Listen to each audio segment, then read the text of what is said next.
आज जब हम दुनिया की बेहतरीन यूनिवर्सिटी की बात करते हैं, तो हमारे दिमाग में ऑक्सफोर्ड, कैम्ब्रिज, हार्वर्ड और एमआईटी जैसे नाम आते हैं। ये नाम आधुनिक शिक्षा के प्रतीक हैं, ज्ञान के मंदिर हैं, जहां दुनिया भर के छात्र सपने देखते हैं।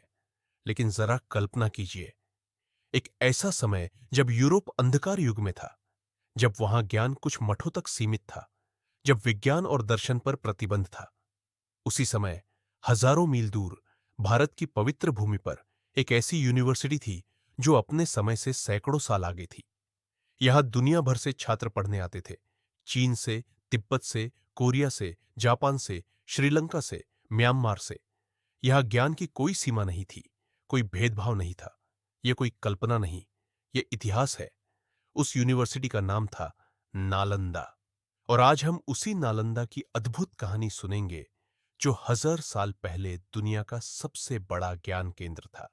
यह कहानी न केवल एक विश्वविद्यालय की कहानी है, बल्कि भारत की बौद्धिक महानता की कहानी है, ज्ञान की सभ्यता की कहानी है।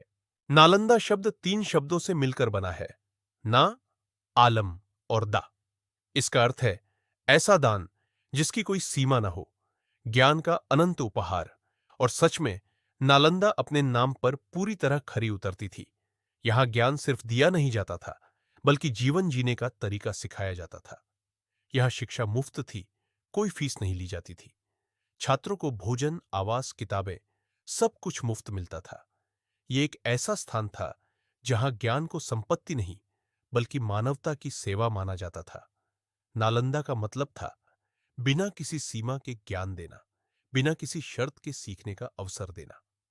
यही वजह थी कि यहां हजारों छात्र आते थे, और यही वजह थी कि नालंदा दुनिया का सबसे महान शिक्षा केंद्र बन गया।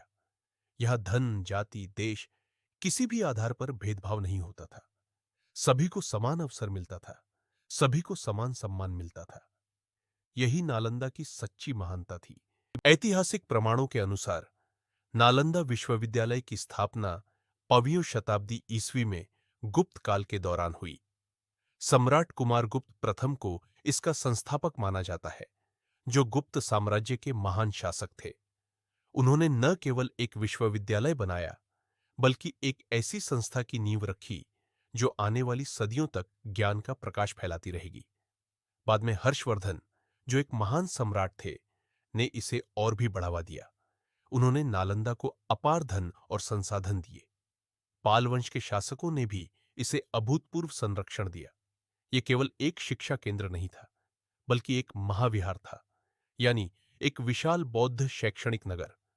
यहां हजारों छात्र रहते थे, सैकड़ों शिक्षक पढ़ाते थे, और लाखों किताबें थीं। नालंदा सिर्फ एक विश्वविद्यालय नहीं था, यह एक सभ्यता थी, ज्ञान की सभ्यता। यहां की इमारतें इतनी भव्य थीं कि दूर दूर से लोग इसे देखने आते थे। यहां की शिक्षा इतनी उन्नत थी कि दुनिया भर के विद्वान यहां आकर सीखते थे। नालंदा ने सैकड़ों साल तक ज्ञान का दीप जलाए रखा, और इस तरह भारत को दुनिया का ज्ञान गुरु बनाया।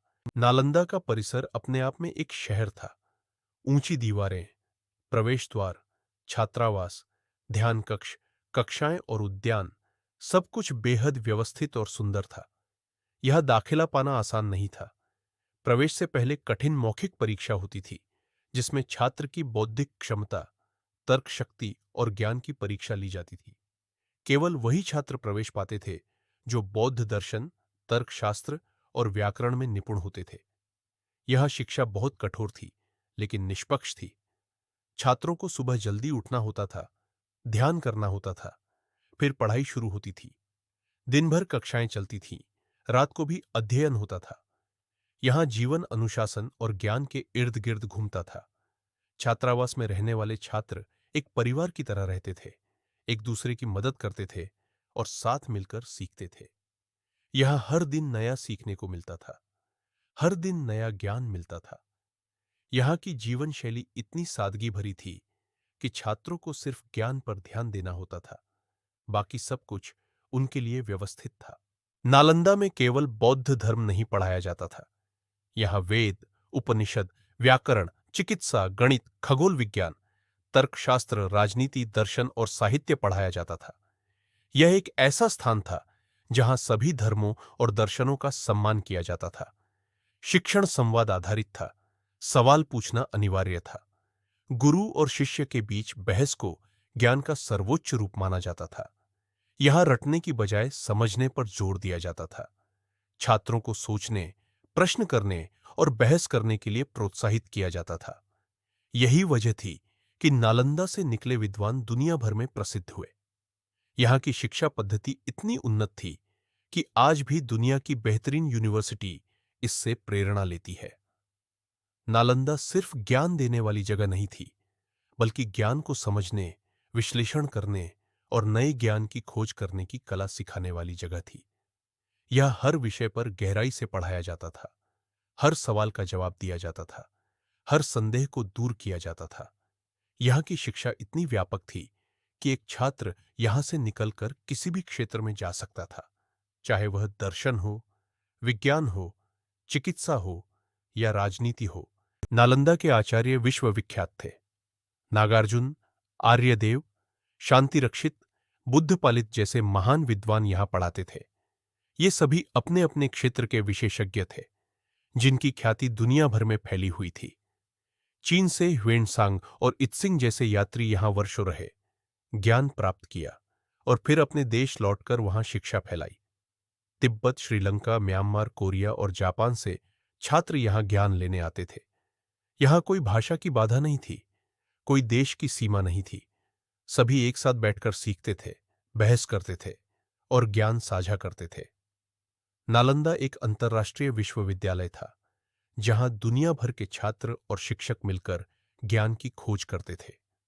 यहां से निकले छात्र दुनिया भर में जाकर ज्ञान फैलाते थे और इस तरह नालंदा का प्रभाव पूरी दुनिया पर पड़ा।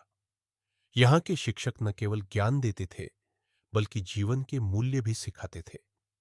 वे छात्रों को न केवल पढ़ाते थे, बल्कि उनके मार्गदर्शक भी बनते थे। नालंदा की सबसे अद्भुत चीज थी इसकी 9 मंजिला लाइब्रेरी, धर्मगंज। इसमें 3 भवन थे, रत्नसागर, रत्नोदधि और रत्नरंजक। कहा जाता है कि यहां 90 लाख से अधिक ग्रंथ और पांडुलिपियां थीं।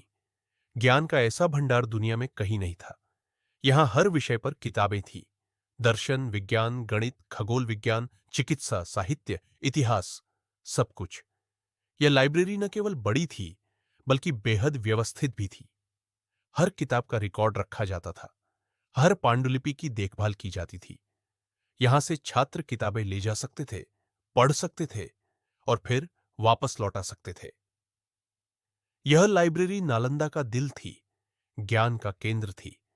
यहां हजारों साल का ज्ञान संग्रहित था, हजारों विद्वानों की मेहनत थी। यह लाइब्रेरी न केवल किताबों का भंडार थी, बल्कि मानव सभ्यता की स्मृति थी। 12वीं शताब्दी में बख्तियार खिलजी के आक्रमण ने नालंदा को जला दिया। इतिहासकारों के अनुसार इसकी लाइब्रेरी महीनों तक जलती रही। हजारों वर्षों का ज्ञान राख में बदल गया। यह केवल इमारतों का विनाश नहीं था, यह मानव सभ्यता के सबसे बड़े बौद्धिक नुकसान में से एक था। नालंदा की लाइब्रेरी में जो ज्ञान था, वह सदियों की मेहनत का परिणाम था। हजारों विद्वानों ने अपना जीवन उस ज्ञान को बचाने और बढ़ाने में लगाया था। लेकिन एक ही दिन में, एक ही आक्रमण में सब कुछ नष्ट हो गया।